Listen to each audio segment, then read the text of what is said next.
ابو حسين، مرحبا. اشوف عندك في الماجي قاعد، وش تزينها؟ يا ابو سعيد، هذا الماجي من النخيل اللي تنتج الرطب مبكر، واحنا نجني الرطب الماجي الجميل.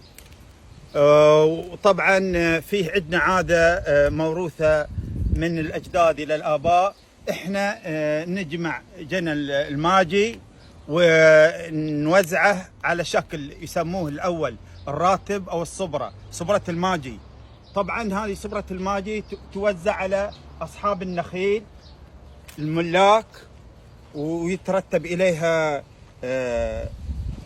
صحن خاص سرود يسموه، مع الليمون، مع البمبر في وقت موسمه، وناكل رطب ماجي جني لذيذ جدا من موروثاتنا الشعبية في منطقة القطيف.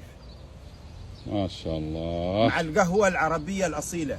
والله غرتني الكشخة وشفت الرطب فوق. اي والله وتر البلا. ما شاء الله. وقهوة بعد. وقهوة لازم مع الرطب الماجي. وبالهنا والشفا ان شاء الله. سعيد انت ومتابعيك. تسلم والله يا ابو حسين.